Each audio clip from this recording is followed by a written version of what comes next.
Hey, what is up, Fort Collins? I am so glad to be speaking to you guys tonight. This is my first time ever at a late night that's not U of A. I'm like, what other place would I be here besides Fort Collins? I love Fort Collins. I came here so many times in college visiting friends. I see the mountains. It's beautiful. The people, top notch.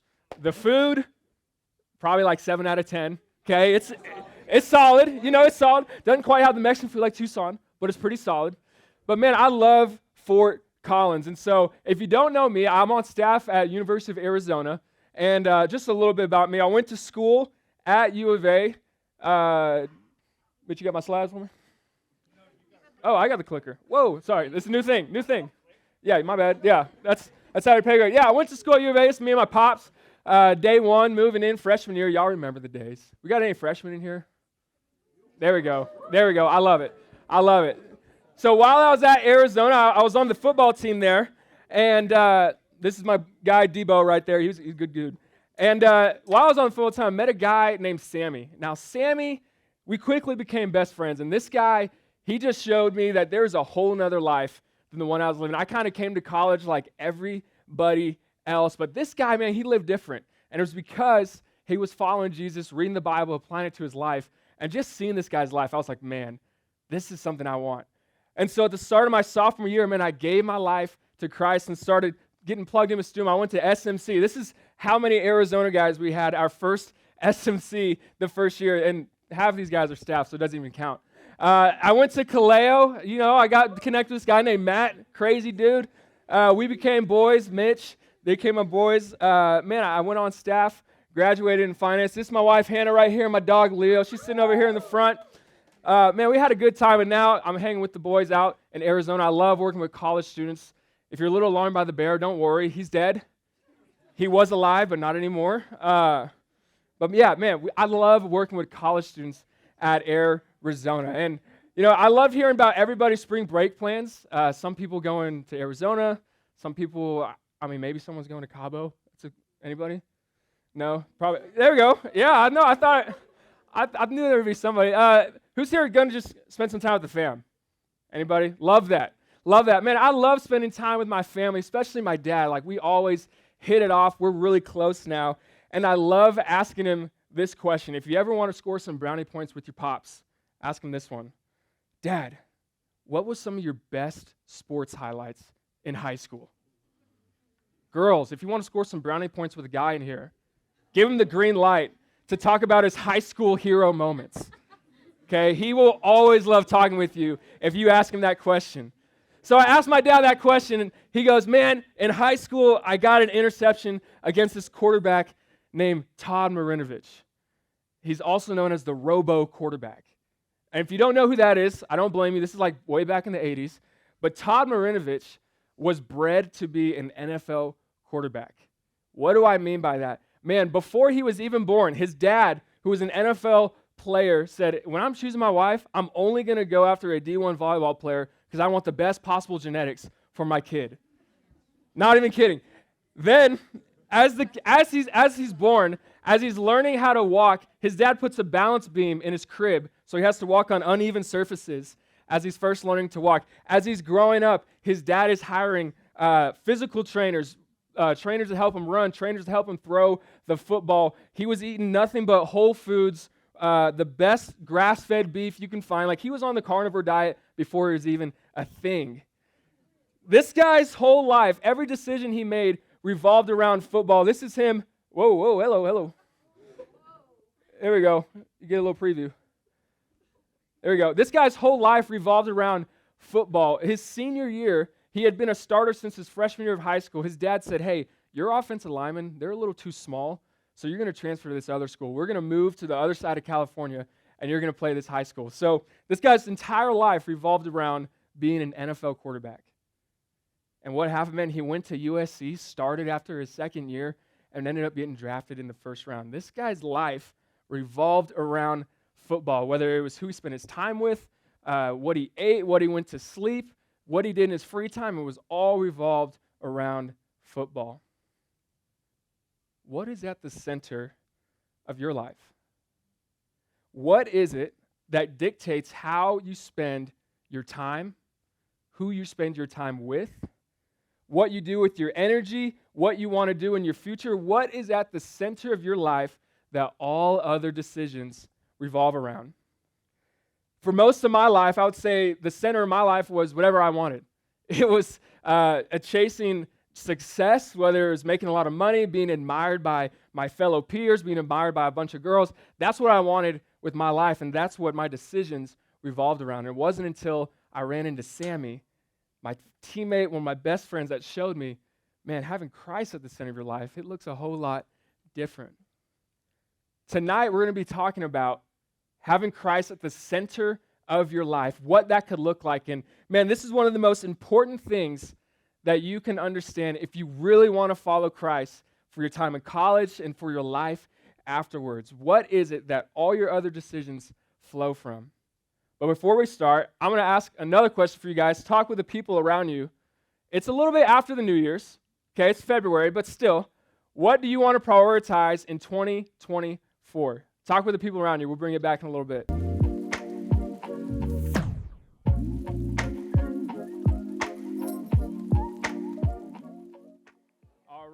All right, bring it back.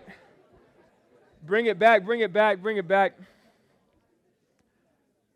Tonight, guys, I want to help you guys center your life around Christ. So every year, or everybody has got different family quirks, okay? Some people got some weird families.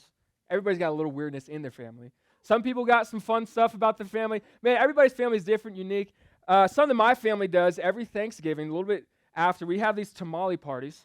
So we have friends and family come over, we start making tamales, and it's just something that we do every single year. It's a Mexican family thing. It's what we do. And so this is my mom, this is some of our friends, and this is Hannah. And so you just spread masa on the thing, put some beef in it, you make about a couple dozen, and people get tamales for the rest of the year. It's a fun time. It's a tradition that we've always done. It's just what we do. Well, this year, my mom wanted to do something different. Classic mom. And one thing you got to know about my mom is she's one of those moms that's like a real health mom. You guys know what I'm talking about? Like, she's only shopping at Whole Foods. She's only getting grass-fed beef. She's only getting wild-caught Atlantic salmon. Y'all know what I'm talking about if you know what I'm talking about. Natural essential oils, the whole 9 yards. And so she's like, hey, for my gift, if you guys really want to gift me something, we're going to all work out together as a family. I'm like, okay, this is great. Half the family's like, sure. The other half of the family's like, I don't really know about this. But she takes us to her gym, and we all hit a family workout. This is her trainer. Dude's yoked, bodybuilder. He's posing for us. She's smiling. Some of us weren't as happy. Some of us were a little tired. But, man, it was so fun. It was pretty tiring, for sure. But, man, I remember afterwards just starting this new family tradition, trying to learn something new. Man, it was a tough transition. It was something that was hard. And the thing about it is, man, there's so many things in our lives that are just ingrained into what we do on a regular basis, whether it's daily, weekly, monthly, every year. And it could be things from our family growing up, could be things that just happen based on who you surround yourself with. Like some of y'all's parents might be diehard CSU fans, and you just grow up always being a diehard CSU fans. It's just in your blood. Some of y'all may be from California, and y'all just surf, and that's just what y'all's family do. And some of you guys might be those type of families that go on the turkey trot every Thursday, Thanksgiving. Not every Thursday. That'd be insane. It's just natural what y'all do. Man, for me, that wasn't me. People's actions always follow what their identity is. People's actions follow what their identity is. Like at Arizona, man, there's a fraternity called Sigma Chi. And if you see a Sigma Chi, you'll know he's a Sigma Chi because he's wearing khakis and flip-flops. It's just what they do out in Arizona. I don't know why it's what they do. If you're wondering who's on the football team out in Arizona, you'll probably know because they're going to be wearing their Arizona football gear. They're going to have the backpack, and they're probably going to have some bling or maybe a really nice car, the NIL deal. It's coming. It's hooking them up. You're going to know who's on the football team. And, man, someone who decides to follow Jesus, you're going to know based on how they live their life, based on who they believe they are. Man, look at this verse that's in the Bible, Galatians 2:20, it says this, I've been crucified with Christ. It is no longer I who live, but Christ who lives in me. In this life I now live in the flesh. I live by faith in the Son of God, who loved me and gave himself for me. When we first start following Christ, one of the hardest transitions is learning what it looks like to be part of God's family.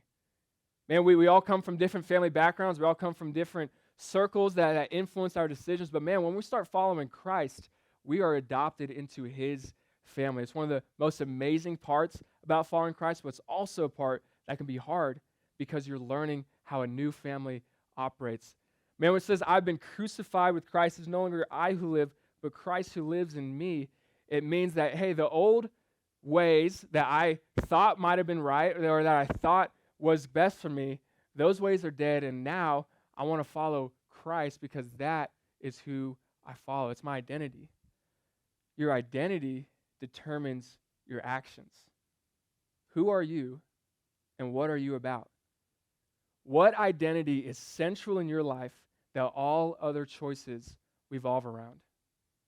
If you want Christ to be the center of your life, you've got to have that be your identity. When you think of anything else, however you're described, Kappa Sig, Phi Delta, CSU student, Colorado, local, man, above all that, your identity has got to be, man, I am a Christ follower. And that is what's going to dictate the rest of my choices above all else. Center your life around Christ. This year, I've started trying to do something new. I started trying to run. Has anybody else ever tried to run before? Keyword try. Who here is actually like a runner? Guys, that's impressive. Go ahead, throw your hands up. That's an impressive thing. I'm very impressed with people who consistently run. It is a hard thing to do. It is a very hard thing to do. That's something I'm trying to do this year. So I'm like 5 or 6 weeks in. I'm feeling good. If y'all on the Strava, follow me on the Strava. Okay, give me a follow. I need all the kudos I can get. But I started running this year, and before I did, I had no idea what it looked like to run. I didn't know, like, what's the pace? What do I wear? Like, is there a type of breathing thing? I didn't know what to do. But there's a girl that my wife Hannah helps disciple. Her name's Johnny, and she's on the cross-country team at U of A. And so I asked Hannah, I'm like, hey, do you think Johnny would maybe, like, give me some pointers or something? She was like, sure, yeah, shoot her a text. And so I shot Johnny a text. I go, yo, Johnny, this is Blake Pfaff. I don't know why I said it, but I was like, can you actually help me set up a plan for running? Like, can you actually help me do this? And, man, Johnny was so excited to get me set up with a running plan. She's like, hey, yeah, I totally can. Remind me of the race and distance. And then if you were to go for a run day, how far do you think you could go? Easy running, feeling comfortable. How fast do you think you could run a mile today? It's okay if nothing crazy. I helped my friend Sammy train for a half marathon. He said 2 miles in 8 minutes, and so he ran that half pace at 7:40 average pace. I was so proud. Johnny was pumped, man. If you know Johnny, she's about this tall, I'm not going to talk about her weight, but she's just a small girl. She's a small girl, real short. And she was so pumped to teach me about running. Man, I had no idea what I was doing about running, but I knew if I wanted to actually take this seriously, if I wanted to actually have this as part of my life and know how to do it well, I needed to talk to somebody that knew what they were doing and that had experience and that was smart in this thing. And so I talked to Johnny. I wanted to be a runner, but I still needed to learn how to be a runner. I needed a playbook and I needed a coach. To make Christ the center of your life, you must learn how to follow Jesus by studying his playbook and getting a coach. The classes you're in right now, you're probably learning a lot or you're probably learning a little, but the best classes that you learn from are when the professor is engaging with you. He's meeting with you, he knows you personally, and he has experience in whatever he's teaching. That's going to be the class where you learn the most. So same thing in life, man. If you want to get the most out of learning how to follow Jesus, you got to connect with somebody who has done it for some time, who knows what they're talking about, and who knows you personally. Look at the second part of this verse. I've been crucified with Christ. It is no longer I who live, but Christ who lives in me. In this life, I now live in the faith. I live by flesh in the Son of God. Whoa, hold on. This life I now live in the flesh, I live by faith in the Son of God, who loved me and gave himself for me. You see, there's living in the flesh and there's living by faith. And what that means is saying, hey, I'm going to live the way that I just think is right, or I'm going to live the way that the Bible teaches is right. And sometimes that's just hard to know. And so we need to know our playbook and we got to know our coach. And that's going to help us do it. Your actions determine your trajectory. Do you know how to follow Jesus? Do you know how to take those action steps? And are you humble enough to learn from somebody who's wiser than you? To make Christ the center of your life, you must know your identity. You've got to learn how to follow Jesus. Then lastly, you've got to choose faith over flesh. You got to choose faith over flesh. Center your life around Christ.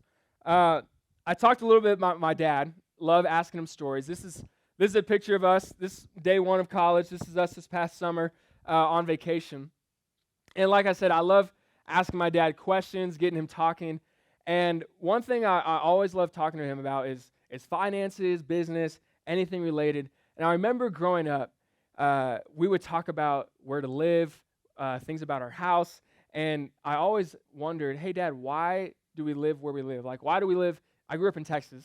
So I'm like, why do we live in Texas? And he said, man, this is where I think I can be the best father I can be with my job, with the community that we're in. And I remember there was multiple times my dad would talk about with my mom. And I remember we would hear about this job promotion that he had. And it would actually bring him to Denver, which is funny because my mom hates the cold. Like so much so I've never gone skiing in my life. We're never gone on a cold vacation. We're trying to have a family Thanksgiving in Denver this year. My mom's like, 3 days in the cold. I don't know if I can do that. And so my dad knows this. And so multiple times as I'm growing up, he gets that offer. Hey, you're going to get more money. You're going to get more prestige in your company, but you got to come move out to Denver. It's going to take more of your time, but you'll get more money and more prestige. But my dad, he knew that if he took that, he wouldn't be able to coach me and my brother in our sports. He wouldn't be able to be at my sister's volleyball games or spend time with us during the week. And he also knew that, man, his wife, my mom, would be miserable. Y'all know.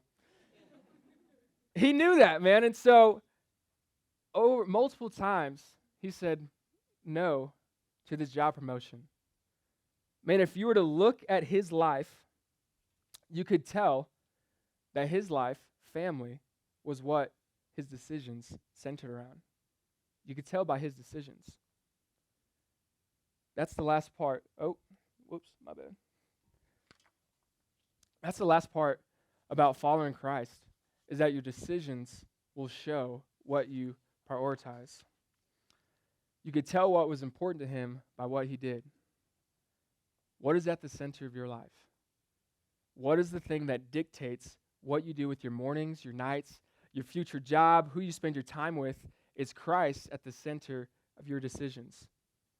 To choose faith over flesh, it's a daily decision to trust Jesus and what the Bible says over what we might think is best or over what the world might says is best. And to follow Jesus, not just knowing what the Bible says, but doing what the Bible says. To be mature in faith is not knowing a lot about the Bible, but it's applying the Bible to your life. Your identity determines your actions. Your actions determine your trajectory. Where are you going with your life? What's the trajectory you guys are on in your life? Small steps towards Christ today will help lead towards a lifetime of following him. So I talked about this guy, Todd Marinovich, and I talked about how his life was revolved around football. Everything he did from a childhood was revolved around being an NFL quarterback. And I told you how he went on to play for USC. He started as a redshirt freshman, got drafted in the first round to be an NFL quarterback. But I didn't tell you the rest of the story. You see, His life was revolved around football. And the thing is, if you revolve your life, center your life on anything but Christ, it's going to come falling apart eventually. So he gets drafted by the Raiders, and after a year, he gets cut. First-round quarterback gets cut after a year because he was so addicted to drugs and alcohol, because he felt so much stress to live up to this expectation that he had in his life. He would spend the next 20 to 30 years in and out of rehab and in and out of jail because he just couldn't handle having football at the center of his life and not fulfilling it. Man, his trajectory, if you would have looked at it from afar, you would have said, oh, he's going to be an NFL quarterback. But if you were really to look closely at what was driving his decisions, you would see that his trajectory was actually leading him to a missed potential and loss. And I love working in college, but some of the saddest things about working in college is I see students every single year, every single week, whose trajectory in their lives is leading them to missed potential and loss. I hate it. Some of the smartest, most kindest people I've seen, but their trajectory 5 years down the road, 10 years down the road, is leading towards missed potential and loss. Lives that are ruled by addiction, by lies from childhood, never feeling like they can measure up to what they're achieving or what they want to achieve, chasing a target that always seems to be moving. But I also know some students whose lives looked like that. That's what their trajectory looked like. But now, man, their lives have been transformed by Christ. Those same students who maybe were on a trajectory to loss now have a trajectory towards following Christ their entire life, and they have lives that just look like joy and peace, and they're living by the faith instead of the flesh. One of those guys that I got the privilege of getting to know is in this room. His name's Ethan. So Ethan's actually going to come up and talk a little bit about his story. Y'all give it up for my man, Ethan.